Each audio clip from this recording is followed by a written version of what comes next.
Welcome children to Geography with Juliana. And after completing chapter 4 question answers, we start with chapter 5 Natural Vegetation and Wildlife today.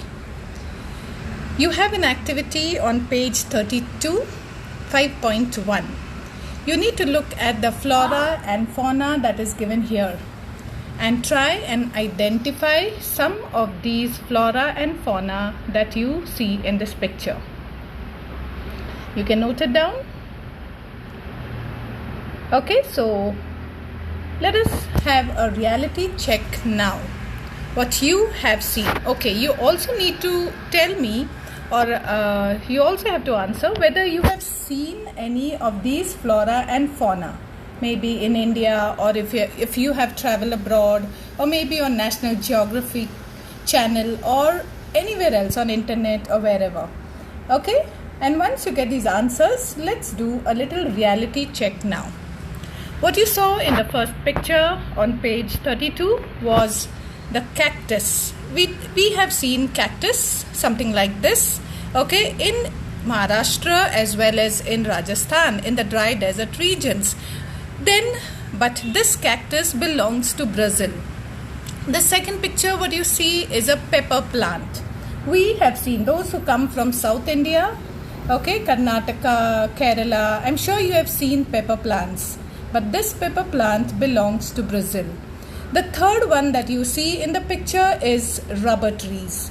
Okay, and I'm sure many of you have seen rubber trees growing in India as well. But again, this entire flora belongs to Brazil.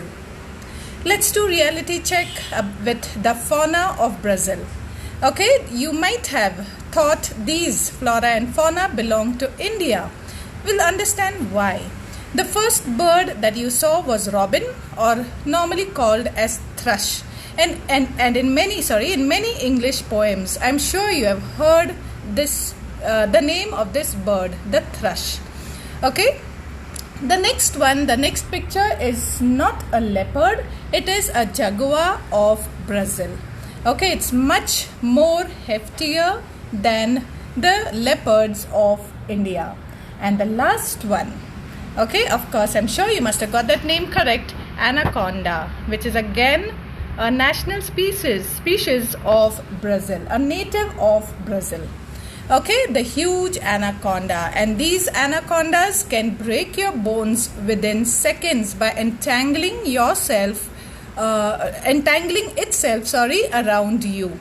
So do not try to go very close to an anaconda.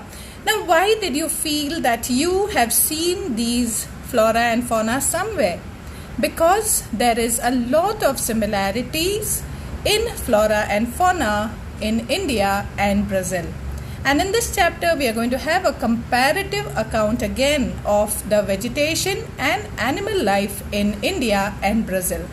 Okay, the jaguar looked like the tiger, the anaconda looked like the huge snakes that we get in India. We call them as pythons or ajgar.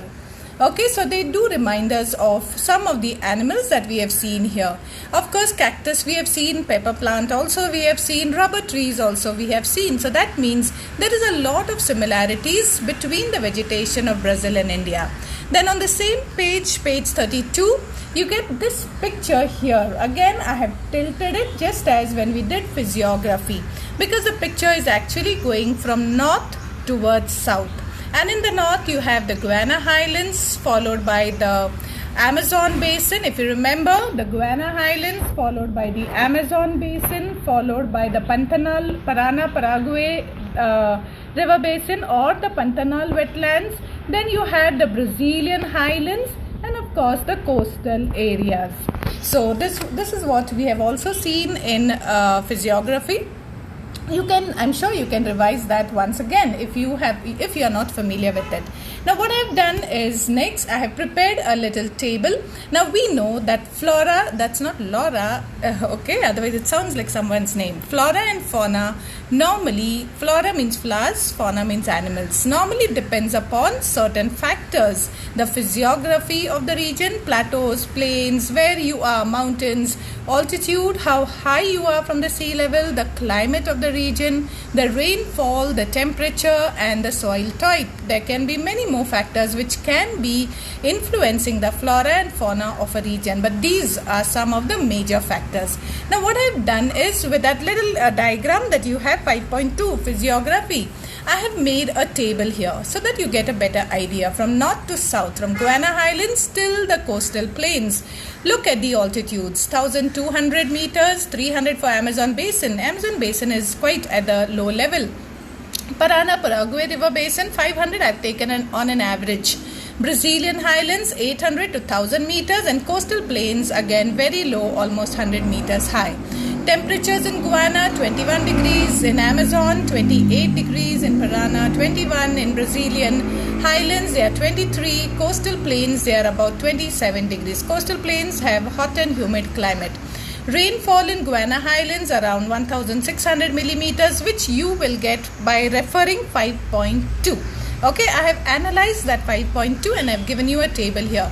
Amazon receives maximum rainfall of 2000 millimeters, Parana 1500, Brazilian Highlands and drought quadrilateral get very less rainfall of 600 millimeters, coastal plains get good rainfall 1200 millimeters.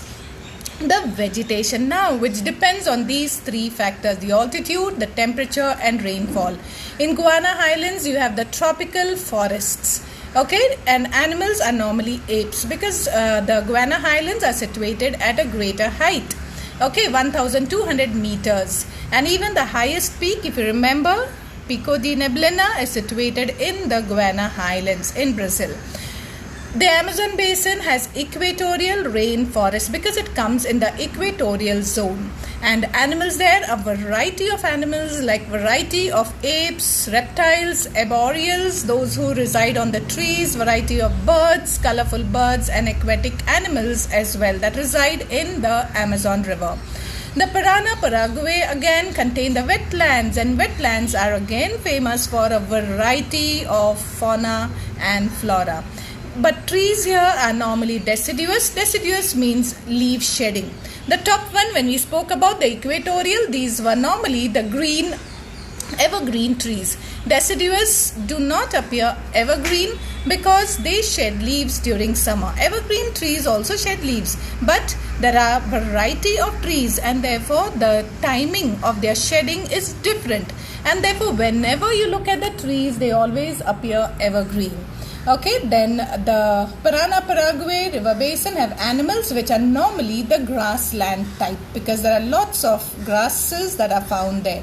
The Brazilian highlands now come more in the temperate type of forests, okay, because they are situated now more to the south, and the reptiles and grassland animals are found especially in the drier regions like the drought quadrilateral. Now they can be Brazilian highlands, they can be forest on the top of the highlands or on the slope. So when we are on the top, we have more of the temperate forests about 1000 meters high, and reptiles, grasslands, animals, etc. are found. And coastal plains are normally densely populated, and being in the temperate region, they will have temperate and deciduous types of forest. But mainly, we do not talk much about animals and plants here because it's inhabited by human beings. So coastal regions are thickly populated. Talking about the Brazilian vegetation now, okay, in detail. Brazil can be divided into equatorial region, okay, we know from 5 degrees north to 5 degrees south. The tropical regions from 5 degrees south to about 23.5 degrees south. Temperate region below 23.5 to about 34 degrees, and the highlands in between, and the drought quadrilateral as well that come in between. That is, they lie both in tropical and temperate zone. Okay, now equatorial regions have more rainfall, and as you go from equatorial forest towards the highlands, the rainfall decreases. Okay, and therefore the equatorial regions which have more rainfall have evergreen type of forests. We'll see some examples of evergreen forests here like rubber, mahogany, pau Brazil. Tropical regions have semi-evergreen type of trees. Temperate regions have more of grasslands, and the highlands and drought quadrilateral have arid, dry, desert type of forest. So basically, depending on where you are in Brazil, you have these forests. In equatorial region, you'll find the rainforest, evergreen rainforests. Then in tropical regions, you will find semi-evergreen. In temperate regions, you have grasslands. In highlands and drought quadrilateral, you will find the arid desert type of trees. Talking about the equatorial evergreen forest, also famous as the Amazon rainforest. Recently, last year 2019, it was very much in the news because of the uncontrolled forest fires, which is a matter of great concern. Okay, so these are thick Amazon rainforest. The trees here grow very, very tall, 30 meters to 40 meters high. And the other trees also try to compete with them for sunlight. And therefore, these are dense, highly inaccessible forest. The lower region becomes marshy because sunlight rarely reaches the ground. Okay, there are a number of creepers which grow along with the tall trees. They grow tall as well and form a sort of a canopy on the top. Okay, like an umbrella, like a shed, not allowing the sun rays to reach the ground. So all the trees here are competing for sunlight. I've given you some of the pictures here. This is the picture of rosewood trees. Okay, so I'm sure you might have seen in certain areas in India, now there is a lot of crossbreeds that we get from other countries. We plant it and breed them in India as well. So I'm sure you have seen this rosewood tree somewhere or the other in Pune in India as well. Okay, but this is a native mainly of the Brazilian regions, equatorial regions. The rosewood trees are famous in the evergreen equatorial regions. Then the rubber trees, I'm sure you have all seen rubber trees sometime or the other, if not directly, maybe indirectly on the TV or somewhere else, pictures, etc. So rubber latex is famous for creating rubber.